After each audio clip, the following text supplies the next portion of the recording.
Hi, and welcome to part 8 of the Hyborean Age by Robert E. Howard.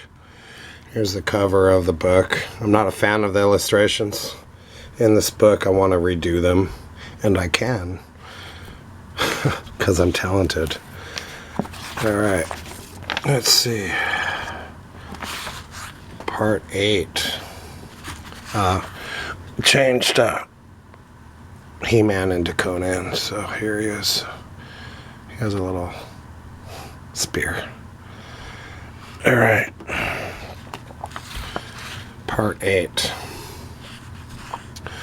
But it was in the west that a power was growing, destined to throw down the kings of Aquilonia from their high places.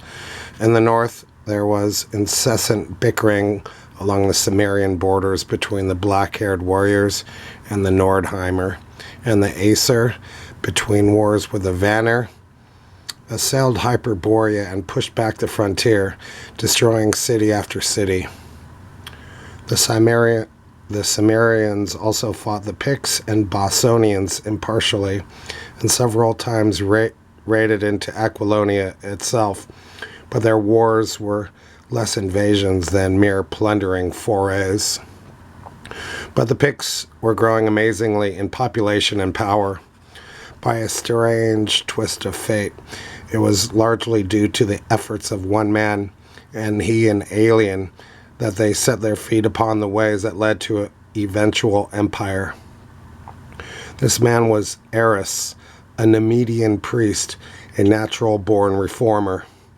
What turned his mind toward the Picts is not certain, but this much is history. He determined to go into the western wilderness and modify the rude ways of the heathen by the introduction of the gentle worship of Mitra. He was not daunted by the grisly tales of what had happened to traders and explorers before him, and by some whim of fate, he came among the people he sought, alone and unarmed, and was not instantly speared. The Picts had benefited by contact with Hyborean civilization, but they had always fiercely resisted that contact. That is to say, they had learned to work crudely in copper and tin, which were found scantily in their country, and for which latter metal they raided into the mountains of Zingara, or traded hides, whale's teeth, walrus tusks, and such few things as savages have to trade. They no longer lived in caves and tree shelters, but built tents of hides and crude huts copied from those of the Bossonians. They still lived mainly by the chase, since their wilds swarmed with game of all sorts, and the rivers and sea with fish, but they had learned how to plant grain, which they did sketchily, preferring to steal it from their neighbors, the Bossonians and Zingarans.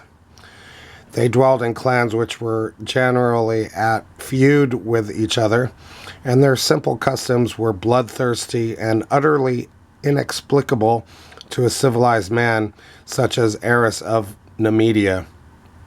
They had no direct contact with the Hyboreans, since the Bossonians acted as a buffer between them. But Eris maintained that they were capable of progress, and events proved the truth of his assertion, though scarcely in the way he meant. That's enough for now. All right. Thanks for watching.